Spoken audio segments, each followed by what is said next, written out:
Have you ever done everything right? You work on your goals, you try to improve yourself, you try to be disciplined, and yet you don't feel confident?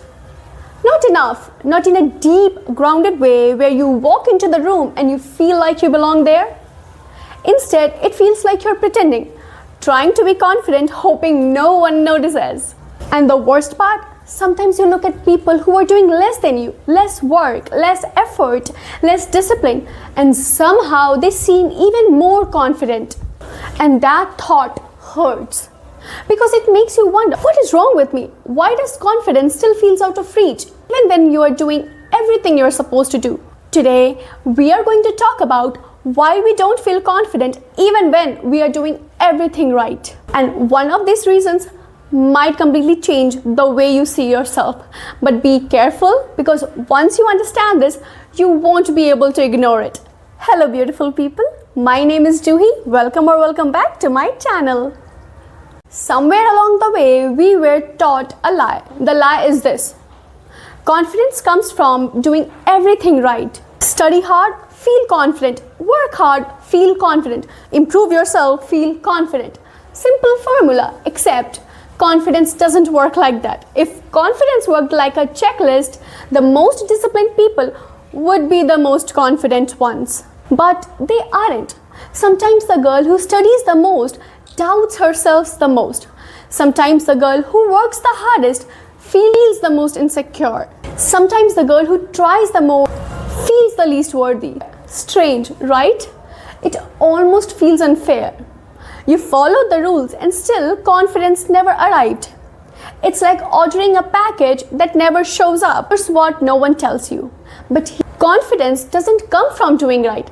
And sometimes doing everything right is what prevents confidence. And this is where the story really begins. The hidden reasons as to why you don't feel confident. Reason number one: you build your confidence based on your performance. Most people build confidence like this. If I succeed, I will feel confident. If I look good, I will feel confident. But this creates something dangerous: conditional confidence.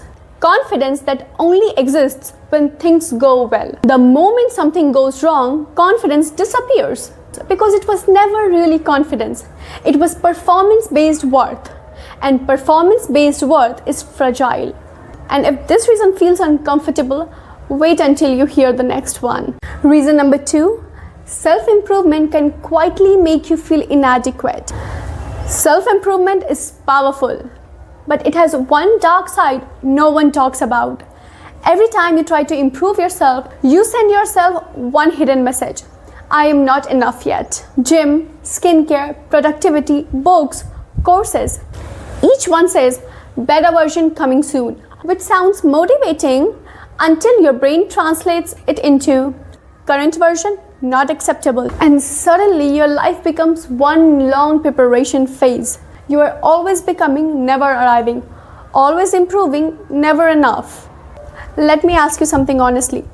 When was the last time you felt like you were already enough? Not improving, not upgrading, not just enough. Reason number three: you are living inside your own head. Confident people are not less scared, they are less self-focused. This is one of the biggest reasons of confidence. Insecure people constantly monitor themselves. How do I look? Did I say something stupid? Do they like me? Should I have stayed quiet? Insecure people constantly monitor themselves. How do I look? Did I say something stupid? Do they like me? Confident people, they are focused outward. The conversation, the experience, the opportunity, the moment. Confidence grows when your attention moves away from yourself. It's like having a security camera on your personality 24/7. Every word reviewed, every move analyzed. And confidence cannot survive under surveillance. Reason number four: you are waiting to feel ready. This one destroys confidence more than anything else. You think, I will speak when I'm confident. I will start when I'm ready. I will try when I'm sure. But confidence comes after action, not before it. And waiting to feel confident first creates a permanent waiting loop. You prepare, you think, you plan, you analyze, you improve, and still you wait. But here's the twist. Even if you improve, there is one hidden reason confidence doesn't come. The real reason you don't feel confident is because you don't trust yourself, not fully, not deeply, not unconditionally. You trust only when you are perfect, only when you are prepared, only when you succeed. But real confidence comes from something deeper. It comes from knowing I will be okay even if things go wrong. Confidence is not certainty. Confidence is self-trust. Trust that you can handle embarrassment. Trust that you can recover from failure. Trust that you can learn. Trust that you can adapt. Trust that you will not abandon yourself. And this is where most people struggle, because somewhere in life you learned that mistakes are dangerous. Embarrassment meant shame. Failure meant judgment. So now your brain says, better stay careful, better stay small. And suddenly you are doing everything right, but living with invisible fear. Now comes the part most videos skip. How do we actually fix this? Not fake confidence, not temporary confidence, real confidence. Step 1. Stop trying to earn confidence. Confidence is not a reward, it's a decision. You stop postponing it. You stop saying, I will feel confident when.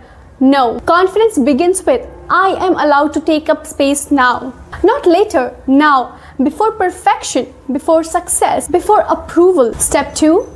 Build evidence of self-trust. Self-trust grows from promises kept. Small promises, daily promises, not dramatic ones, simple ones. Speak when you are nervous. Show up when it's uncomfortable. Step 3. Detach confidence from outcomes. Confident people lose too. They fail. They embarrass themselves. They get rejected. But they don't connect their outcomes with identity. Failure becomes feedback, not proof of inadequacy. Step 4. Reduce comparison. Comparison is confidence poison, because comparison always moves the finish line. No matter how much you grow, someone is ahead. Someone looks better. Someone owns more. Someone achieves faster. Confidence cannot survive in a race with millions of competitors. Step 5. Create identity-based confidence. Instead of saying, I will be confident when I succeed, say, I am someone who tries, I am someone who learns, I am someone who adapts, I am someone who shows up. Because identity-based confidence is stable. It doesn't disappear after failure. Imagine waking one day, not perfect, not fearless, not flawless, but calm, steady, grounded. Not because life became easy, but because you trust yourself. Confidence is quiet. It doesn't shout. It doesn't need approval. It doesn't perform. It simply says, I can handle this. And maybe confidence was never missing. It was buried under pressure, perfectionism, comparison, and the belief that you had to earn your right to exist confidently. But you don't. You never did. And here's the strange part. The moment you stop chasing confidence, confidence begins to appear. Because confidence is not built by becoming perfect, it is built by becoming real. So here's what I want you to do today. Do one thing you have been postponing because you didn't feel confident. Speak up. Post that video. Send the message. Apply for the opportunity. Raise your hand. One action, big or small. Because confidence doesn't come from thinking, it comes from movement. And if this video has made you realize why confidence has felt so far away, then you are exactly the kind of person this channel is for. So subscribe and start becoming the version of yourself you have been waiting to feel ready for. Because maybe you were never supposed to wait. You were supposed to begin. So thank you so much for spending your time with me, and until next time, bye.